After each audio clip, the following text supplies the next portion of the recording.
Hello, everybody. Welcome to another edition of the Curvy Critic with Carla Renata.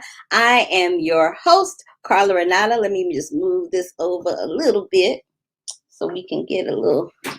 There we go. Well, actually, I'll move this way. And you have tuned into episode 164 of the Curvy Critic with Carla Renata. Yay! Today, we are doing a show all about movies that have sports in them. Thus, my MVP St. Louis Cardinals t-shirt, because I'm what? A baseball fan. Yup. I am a baseball fan. So if this is your first time joining me, give me a big thumbs up to let me know you here. And if you are on YouTube, click the bell for notifications and subscribe to my channel. You never know who you may see here, what I might be talking about. It can be a lot of fun. You could be bored. I don't know. But we're going to have a good time in the process. Okay? So what I usually do is after I introduce myself, I tell you what I did last week, and then I get right into the show. So before I do that, though, let me say hello to my faithful followers, Michael B. and Brandon. What's up? Hey, how y'all doing? Good to see you here. All right, so this is what I did last week. Last week, I took some time to chill the hell out because your girl was tired. She was broke down. Award season and all these movies wore me out. And I thought that after award season, things would calm down, but alas, they have not. It's still going at the same fevered pace. So there's that. But I did take some time out to support my girl, Nina Parker. If you know that name or you recognize that name, Nina Parker is seen on E-Pop Daily. She's the host there. And her and Danielle, there they are in that screen grab that I got. I'm sorry, Danielle. I make your top look like it's like having a life of its own. But they had a Sipping Tea with Nina launch event for Nina Parker's line of clothing that is now available in Macy's. Yes, Nina Parker has her own line of clothes at Macy's. It's available online. You can walk into the store and see it and look at those outfits. They are absolutely fantabulous. They had an event to sponsor the launch called Spilling Tea with Nina. They sent us all those lovely products where I got to eat some tea cakes and make a Arnold Palmer and make a blood red tea situation. It was lovely, and I ate it all in that one day, needless to say. But I still got some of those products left over, which were, I have to say, pretty high class products. So again, you guys, check out Nina Parker's fashion line in Macy's, available at any Macy's that's near you. And that is my commercial announcement for the day. Anyway, and I haven't done Around the Curve in a bunch of weeks because I've just been too busy to put it together. So we have an extended version of Around the Curve available for you. So let's do that right now. Let's take a little trip around the curve.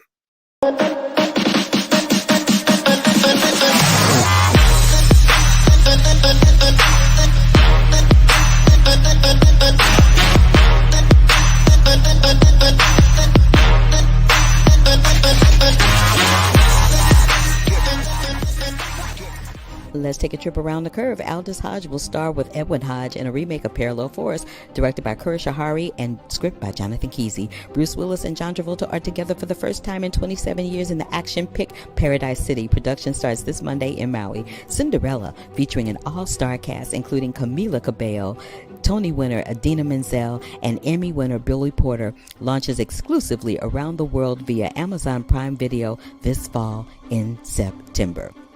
Tasha Smith has been tapped to direct the pilot and second episode of Lee Daniels' Fox drama series Our Kind of People, and Christina Jackson has been tapped as the female lead opposite Yolande Noel in The Spook Who Sat by the Door, FX's drama pilot, also produced by Lee Daniels. Steve McQueen will co-direct Uprising, a three-part series examining events of the New Cross fire killing 13 black teenagers at a house party in January 1981, the Black People's Day of Action mass protests in March of that same year, and finally the Brixton riots in April. Gabourey Sidibe makes her directorial debut with Game Changer Films' Pale Horse, a thriller focused on a reclusive African-American young adult book author living with MS. Industry veterans F.E.T. Brown and Wellington Love produce. In a snap, Universal was ready to backfill July 2nd with long-awaited Blumhouse sequel, The Forever Purge. which becomes the lone Independence Day weekend release for 2021. Paramount has shifted the release dates for Top Gun Maverick, now opening November 19th. Mission Impossible 7, the Mission Impossible sequel, will now open May 27, 2022, which pushes MI8 to July 7th, 2023, with a previous announced release date of November 2022. Speaking of Tom Cruise, amidst the HFPA drama that continues to plague the organization, Cruise returned his 3 Golden Globes to the Hollywood Foreign Press Association for his performances in Jerry Maguire, Born on the 4th of July, and Magnolia. His decision came less than an hour after NBC announced that it would not be airing the Golden Globes in 2022 until the organization is getting their diversity problems together. Laverne Cox has been tapped as the new host of E's Red Carpet coverage, stepping in for longtime hosts Juliana Rancic and Ryan Seacrest beginning in 2022. E-Carpet mainstays Seacrest and Rancic stepped down from their positions earlier this year, Rancic pivoting toward a developmental deal. Seacrest had been at E for 14 years and Rancic for nearly 20. Amazon Studios has closed a first-look television deal with Honey Boy director Alma Harrell and her newly formed production company Zusa, creating new television series to run exclusively on Amazon Prime Video. Apple Original Films has greenlit its Louis Armstrong documentary feature Black and Blues, the colorful ballad of Louis Armstrong, with Imagine Documentaries producing and directed by Sasha Jenkins. Oscar winner Natalie Portman is set to star and executive produce HBO Films' The Day of Abandonment. The film is currently in pre-production. Apple TV Plus has picked up the Watch the Sound with Mark Ronson, a 6-part docuseries that examines sound creation and revolutionary technology used to shape music, from Oscar-winning producer Morgan Neville. TCM is teaming up with Joshua Grossberg to finish his documentary for what many film historians consider the Holy Grail, Welles' original preview work print of the film, his follow-up to the iconic 1941 Citizen Kane that got Welles fired from RKO Studios. Newcomer Mia Isaac has landed the lead role opposite John Cho in Don't Make Me Go, the father-daughter adventure dramedy from Amazon Studios, and Serena Williams has lined up a biographical docu-series at Amazon Studios under a newly signed first-look TV deal. Florian Zeller, director of the Best Picture nominee The Father, has set his follow-up film based on another one of his plays, The Son, starring Laura Dern and Hugh Jackman. Renee Zellweger is attached to star in The Back Nine, a comedy. Sex and the City Michael Patrick King is directing. The Tony Award-winning musical Come From Away is headed to Apple Original Films. A release is planned later this year on Apple TV Plus. Downton Abbey fans will have Christmas with the Crowleys once more, as Downton Abbey is in productions and set for a December 22nd release. The Rock and Sock'em Robots movie is becoming a reality, with Mattel Films and Universal teaming up with Vin Diesel to make the movie alongside his One Race Films label. Olivia Colman could be heading from Buckingham Palace to the MCU universe. She's in talks with Samuel L. Jackson to star in the Disney Plus series Secret Invasion. The sequel for Spider-Man and the Spider-Verse has a new set of 3 directors, y'all. They are Joaquim Dos Santos, One Night in Miami's Oscar nominee Kemp Powers, and Justin K. Thompson. Dakota Johnson is set to star in Persuasion, based on a novel by Jane Austen. Ava DuVernay's animated adaptation of family fantasy books Wings of Fire is taking off at Netflix, and Antoine Fuqua is set to direct and produce a film adaptation of Tennessee Williams' play Cat on a Hot Tin Roof, based on the 2008 Broadway production featuring an all-black cast. HBO Max has given a 6-episode order to the docuseries Take Out from journalist Lisa Ling. Disney's Haunted Mansion theme park attraction is gaining a little more life, as the studio is in negotiations with Justin Simien to direct a new movie based on the ride. Adria Arjona has been tapped to play Andy Garcia's daughter in The Bride and Bride-to-Be in the Warner Brothers and Plan B reboot of Father of the Bride. And in the wake of the Falcon and Winter Soldier season finale on Disney Plus, Malcolm Spellman is already busy with a 4th Captain America. Sony Pictures Animation's Vivo, directed by Kirk D'Amico, with new songs written and performed by Lin-Manuel Miranda, was recently scheduled for a theatrical release on June 4th. The new drop date on Netflix is still to be determined. Caitlin Dever, who is already set for Universal's adaptation of Dear Evan Hansen, is teaming with George Clooney, Julia Roberts, and Billy Lord for Universal's working title Ticket to Paradise. A contemporary reimagining of the 1973 Cleopatra Jones is in the works, with Warner Brothers Macro and Lovecraft Country snowball writer Ohumo Ofadire penning the script. David Oyelowo and his wife Jessica Owens just signed a first look 2-year deal with Walt Disney, and Tyler Perry is developing a prequel about his popular Medea with Showtime. Violet McGraw has been added to the cast of M3GAN, the tech horror thriller with Blumhouse, and Cate Blanchett and Todd Field have teamed up for Tar, a drama for Universal Pictures and Focus Features. John Stamos will executive produce and narrate The Grand Scheme, Snatching Sinatra, a podcast series for Wondery looking at the circumstances of the 1963 kidnapping of Frank Sinatra's son from Harrah's Lake Tahoe. That's it for Around the Curve. Ooh, that was a long trip around the curve. Even I was getting tired. I was like, ooh, is it ever going to end? Oh, Lord, I cracked myself up. But let me address a couple of things that were happening while Around the Curve was playing. So, Michael B., you wanted to know if I was going to talk about the HFPA and what's going on there. Yes. So let's just talk about that for a split second. The Hollywood Foreign Press Association has been under fire for months, since right before the Golden Globe Awards happened, about the fact that they have over 80-something members and none of their members are Black. So there's that. So they've been under fire. Back then, nearly 2-3 months ago, they said, we're going to address those issues. They've been saying that. They keep saying, we're going to address those issues. And that's all they keep saying, is that we understand and we're going to keep addressing those issues. So in the meantime, Tom Cruise, after NBC said, listen, until the HFPA gets it together, we're not going to air the Golden Globes. So they snatched the Golden Globes off their schedule for 2022. And they said that they may possibly bring it back for 2023. An hour, like less than an hour after they said that, Tom Cruise was like, you know what, here you go. You can take all these Golden Globes that I won, which I talked about in Around the Curve.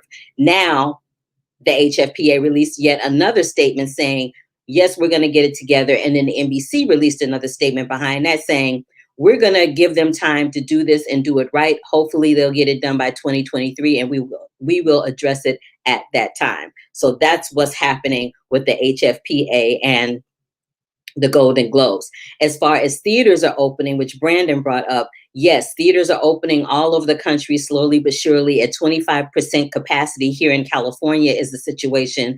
They're still requiring people to be socially distanced within the theaters. But yes, that is happening. Theaters are opening up, but the studios have learned a very valuable lesson during the pandemic in letting things go virtually and in the theater. So a lot of the studios are releasing their titles virtually online, in addition or in tandem with them playing in theaters. Warner Brothers has been doing that all along, and a lot of other theaters. And I think Disney has done it a couple of times, and they're about to follow suit too. So everybody is learning a lesson about that. And there we go. So there's that.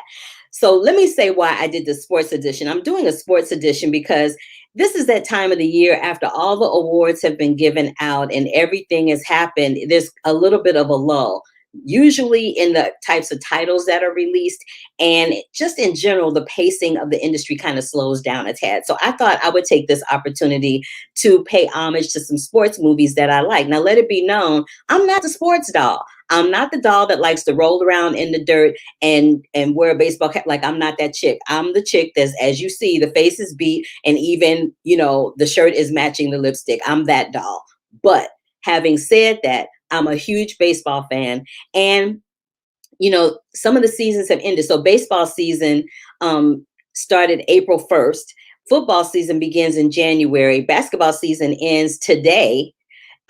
Which is appropriate because I think either yesterday or today here in Los Angeles, they did a huge tribute to Kobe Bryant, who we know lost his life last year in a plane crash with his daughter, Gianna, and several other people from the Los Angeles area. So the timing of all of that kind of just timed out well. Not his passing, mind you, but the timing of the season ending and paying homage to Kobe Bryant. And then ice skating ends on June 30th. And then boxing don't really have a season. So I thought I would pay homage to some films in baseball, ice skating, basketball, and football. Now, since I did pay homage to Love and Basketball during the Curvy Classics earlier in the year, I will not be talking about Love and Basketball today because I've already done that. But let it be on the record and let it be known that I love me some Love and Basketball and that I love me some Gina Prince Blythewood.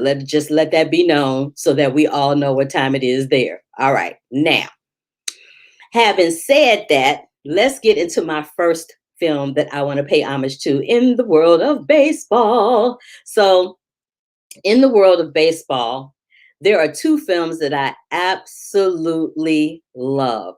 One of them is League of Our Own. I love this movie so much. I talk about League of Their Own all the time because it's just one of those films that it shows women in a light that up until that point we had not seen women playing baseball. We didn't even know that women had a baseball team. So it was directed by the late Penny Marshall for Columbia Pictures.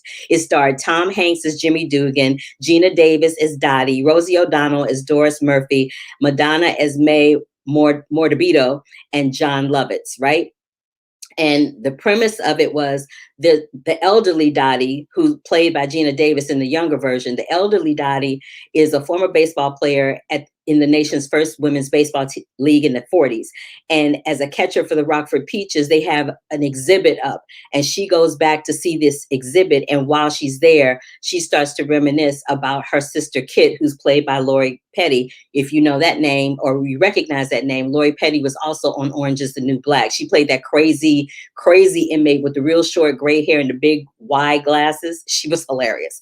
But she goes back and she reminisces about the time that they had as Rockford Peaches. This is what I found out about A League of Our Own that I thought was hilarious. So Deborah Winger was originally supposed to star in that movie, but backed out when she found out Madonna was signed. Ooh, the shade of it all. I thought that was pure comedy. Deborah Winger, had also suffered a back injury that forced her off the film. So they gonna say that it was her back injury that forced her off the film, but let it be known that she had some issues with Madonna, and that's why she wasn't there. So there was that. Nothing happened to Lori Petty, Michael B. She was on Orange is the New Black. She was hysterical though. She played this crazy inmate on Orange is the New Black. And they cast Lori Petty because Lori Petty at the time looked very similar to Deborah Winger. Of course, when they cast Gina Davis, they made her dye her hair red so that she could match Gina Davis, which I did not know that, and I thought that was hysterical. Tom Hanks gained 30 pounds in preparation for his role, and he attributed his weight gain to going to Dairy Queen, which Penny Marshall encouraged him to do quite often because he was fairly thin at the time. The characters at the Baseball Hall of Fame that we see in the film, all those players, as the credits are rolling, are real original players from the league that is portrayed in the film. And singer K.D. Lang, who's not with us any longer, was supposed to be in the film, but backed out due to her recording schedule. I thought that was absolutely fascinating. Now, I'm also a huge fan of Robert Redford. And Robert Redford didn't do a lot of movies dealing with the world of sports, right? But he had this one movie called The Natural, and it was a film that garnered a Oscar nomination for Glenn Close. Glenn Close's role in this film is very minuscule, but that doesn't matter. It's what she did with the time that she had that mattered, and she freaking slays in this movie all day long. The film was directed by Barry Levinson. It's based on a Bernard Malamud novel. It stars my boy Robert Redford, Glenn Close, Robert Duvall, Barbara Hershey, Wilford Brimley, and a really young Michael Madsen. It was nominated for 4 Oscars, one for Best Actress for Glenn Close and one for Randy Newman, who did the score. And it centers around an unknown middle-aged batter named Roy Hobbs, played by Redford, who has a mysterious past and out of nowhere takes to a losing 1930s baseball team, takes the team rather to the top of the league in this sports fantasy. This film is a trip. The way it starts out is like, oh, did that really just happen?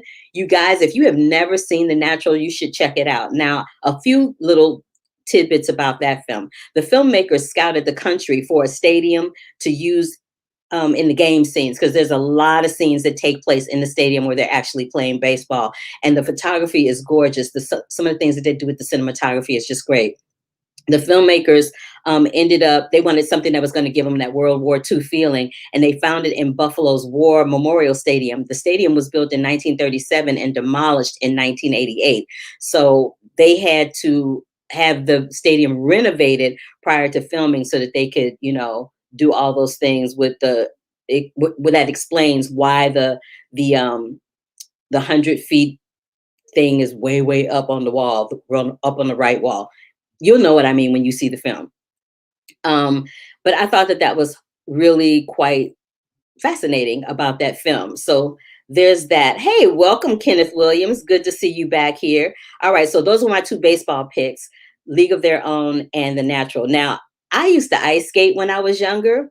I actually, at some point, I used to ice skate with my cousin, and we did pairs ice skating. And two of my favorite ice skating films are iTonya, for obvious reasons, and The Cutting Edge. I want to talk about iTonya first because iTonya deals with that situation of when Tonya Harding and Nancy Kerrigan were up against each other at the Olympics. Nancy Kerrigan, somebody mysteriously cracked her in the kneecap with a bat, and it derailed her skating in the competition for a minute. Come to find out, Tonya Harding's husband, Jeff Gillooly, had hired two thugs to crack her upside the kneecap. And the way it all unfolded and came out, it was like a really bad film noir. It was like a comedic film noir situation, the way it all unfolded in real life. But in this movie that was directed by Craig Gillespie and produced by Margot Robbie, is as Tanya Hart. It also stars Allison Janney, who won the Oscar for playing Tanya's mother, and Paul Walter Hauser, who you guys will see now in Cruella, which is coming out in a couple of weeks. Bobby Cannavale is playing Martin Maddox, and Sebastian Stan, who we know from Falcon and the Winter Soldier, is playing Jeff Gillooly. Now, these are some things that I found out about this movie. Competitive ice skater Tanya, that's not what I found out. I found out this. Allison Janney had seriously trained to become a figure skater throughout her childhood and adolescence. Who knew that? However, when she was 17, she accidentally walked into a sliding glass door and gravely injured her right leg. In a 2014 interview on Fresh Air, she told the interviewer, Terry Gross, that her leg came close to being amputated. Can you even imagine? And then years later, she ends up in a movie about ice skating. I thought that was pure comedy. Also, Sarah Kawahara, who choreographed for Nancy Kerrigan, the ice skater that Jeff Gillooly cracked in the knee, had somebody cracking the kneecap. She actually helped Margot train for her role as Tonya Harding in the movie. Now, Margot was good at ice skating, but she wasn't great, and she couldn't do triple axels. So they had that stuff CG'd and put in, but it was great. I love that movie. But my all-time favorite guilty pleasure with ice skating movies is The Cutting Edge. I love this movie so much because it's directed by Paul Michael Glaser. If you know that name is the name of half of Starsky and Hutch. It's that Paul Michael Glaser, right? He directed the movie, and he even has a cameo in the film.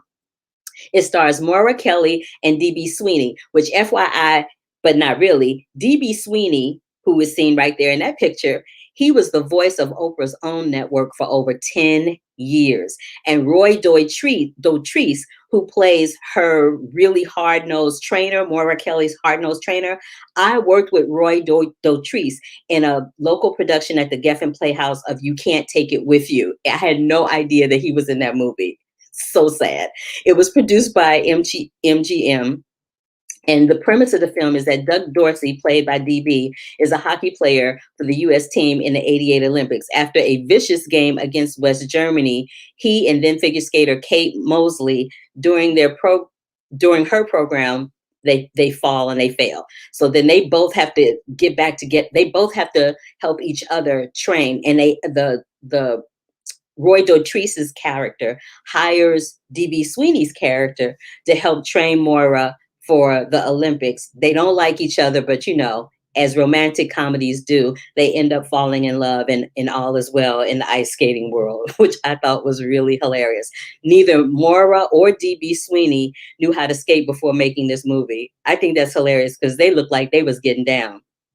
And Moira Kelly was cast to play the role of Gina Davis's sister Kit. Now we're gonna flip it back to a League of Their Own. However, an injury that she sustained in this film stopped her from taking on that role, and Lori Petty ended up getting that role instead. That's crazy, right? What are y'all talking about in this chat room? Yes, I love that movie. I know that movie is crazy. What to DB a toe pick? I know, right? Everybody always says toe pick when they talk about that movie. It makes me laugh out loud. I love that so much. Now, when it comes to boxing movies, you know, the all-time great boxing movie is Rocky. Like, there is no boxing movie greater than Rocky. But if you had to pick one that was kind of up there with Rocky, I would pick Creed, because it what stars Michael B. Jordan, and Tessa Thompson, Felicia Rashad, and Sylvester Stallone reprising his role as Rocky Balboa, for which he was nominated for an Academy Award. He did not win the Best Supporting Academy Award that year. Mark Rylance won. I was in the press room when that happened, and that was a situation, let me tell you. But it's directed by Ryan Coogler, and it was produced by MGM. Now, this film takes place years after the Rocky saga, where Adonis Creed has passed away, and now his son is looking to become a boxer. His girlfriend is a deaf rock musician played by Tessa Thompson. And it was the first installment of the Rocky franchise that Sylvester Stallone did not write. Ryan Coogler wrote this one, and they have another Creed movie that's coming up where Michael B. Jordan is writing that script. So I think it says a lot about Sylvester Stallone that, his ego isn't that big that he's like, no, nobody can do Rocky but me. No, let some other people have a different shot at making the franchise better and fresher and updated for a whole new generation that will live way past you and the franchise. Side note, Sylvester Stallone is the third actor in Oscar history to receive both lead and supporting Academy Award nominations for playing the same character. Barry Fitzgerald was nominated for Best Actor and won Best Supporting Actor for playing Father Fitzgibbon in Going My Way. Al Pacino was nominated for Best Supporting Actor for The Godfather and Best Actor in Godfather Part 2 for playing Michael Corleone. And Stallone, of course, was nominated for Best Actor for Rocky and Best Supporting Actor for Creed, which I mentioned earlier. Ali is a film that stars Will Smith. That's all you got to say. It's a film that stars Will Smith, and it's directed by Michael Mann, and Jamie Foxx was in that film. John Voight played Howard Cosell, and both Smith and Voight were nominated for Oscars for their roles. Now, this project laid in development hell for more than a decade. Several directors attempted to make the film, including Oliver Stone, Spike Lee, Norman Jewison. Stone's first choice for Muhammad Ali was Denzel Washington. When Washington signed on to do The Hurricane, Stone opted to make Any Given Sunday. And in the end, Jewison ended up making The Hurricane, and Lee previously directed Washington and Malcolm X. Will Smith actually turned down the role because he didn't want to be, who wants to take on playing Muhammad Ali? Muhammad Ali literally got on the phone and called him and said that he was the only one good looking as him that could play the role. And I guess that's all it took for him to take on Muhammad Ali. And he ended up getting an Oscar nomination for that role. Now, to get in shape, Will Smith moved to Aspen, where the air is a little thinner, and he would get up at 6:30 a.m. for a 5-minute run before hitting the gym every day for 3 hours of ring work and a full afternoon of weight training. He put on 35 pounds of muscle in less than 4 months to do this part. Can you even imagine? Now, that's a check right there. That's called getting a check right there. Now, I said before that I had talked about Love and Basketball previously in a Curvy Classic in another episode earlier this year. But one film that I hadn't talked about in a really long time and hadn't even thought about really is this film called White Men Can't Jump. Do y'all remember that movie? It starred Wesley Snipes and Woody Harrelson. Tyra Farrell was in it, and Rosie Perez was in it. And it was directed and written by Ron Shelton. And it deals with these black and white basketball hustlers that join forces to double their chances of winning money on the street courts in a basketball tournament. Now, this is what I thought was interesting. Charlie Sheen was the first choice for the role of Billy Hoyle, who's played by Woody Harrelson, right? He turned it down, saying he didn't think it would be any fun. What? He didn't feel connected to basketball. At least when I do a baseball movie, he said, I know I'm going to have a good time. Had he accepted, he would have been reunited with his major league co-star, Wesley Snipes. That didn't happen. Phil Morris, who actually played my husband on Disney's Shake It Up, auditioned for the role of Sidney, which was played by Wesley Snipes. And David Duchovny was actually considered for the role of Billy. I just thought that that was hilarious. Now, of course, you can't talk about football without talking about this film. Like this was the original, this was like the original badass film when it comes to football. And it's a film that I love dearly, mostly because Billy D. Williams is in it. I'm just gonna say it. I'm just gonna say it. I just love it because Billy D. Williams is in it. But it's called Brian's Song, and it's based on the real life story of Brian Piccolo. Brian Piccolo is played by James Caan, and Billy D. Williams plays his best friend, Gale Sayers. And it deals with the real life relationship of these two men and the bond that they established when Piccolo discovered that he was dying. Now, having played football in high school, James Caan was a more accomplished athlete than Billy D. Williams. I could see that. I can totally see that. So when they would do the scenes, Khan was forced to slow down considerably so it would look like Williams was believably outplaying him. Gale Sayers wanted to play himself, but the Bears training camp, because he was playing for the Chicago Bears at the time, the training camp conflicted with the shooting dates. Louis Gossett Jr. was originally cast to play Gale Sayers, and a few days before shooting, Lou Gossett Jr. tore his Achilles tendon while working out. Studio executives quickly jumped on Billy D. Williams as a replacement, leaving Gossett depressed over missing his quote unquote shot, which I was like, oh, that makes me so sad that that happened to him. It's like so sad that got messed up. But producer David L. Walper, who at the time was also the producer on the television miniseries Roots, he cast Louis Gossett Jr. as Fiddler in Roots. Thus, Louis Gossett Jr. walked away with an Emmy for that role, which ultimately made him a huge, huge star. So just to recap the films that we talked about that I want you guys to check out that you may know about and you may not. We talked about A League of Their Own, The Natural, iTonya, Cutting Edge, Creed, Ali.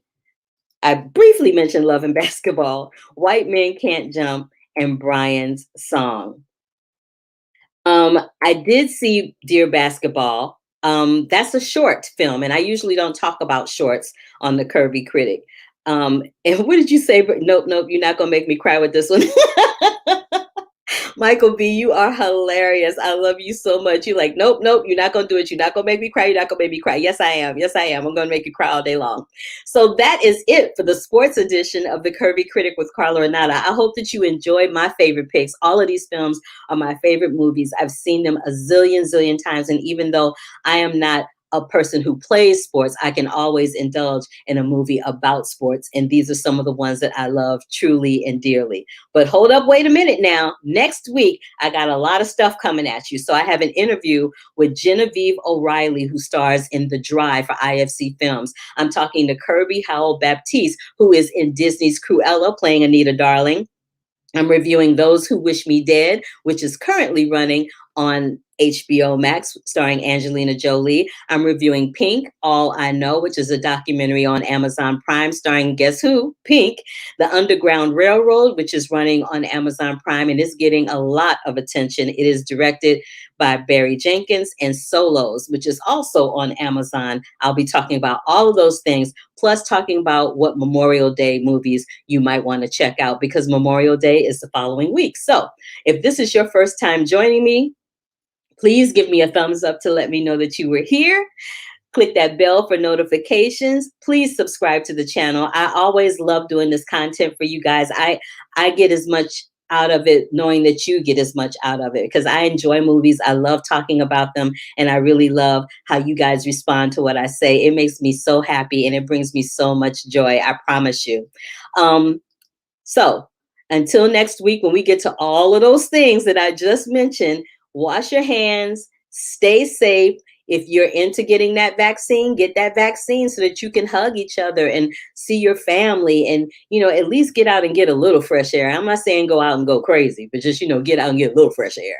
And, until then, thank you, Brandon. Thank you, Kenneth. Thank you, Michael B, for joining me as always. And all right. So until the next time, deuces, love, peace, and hair grease. And I'll see you on the flip side. Bye.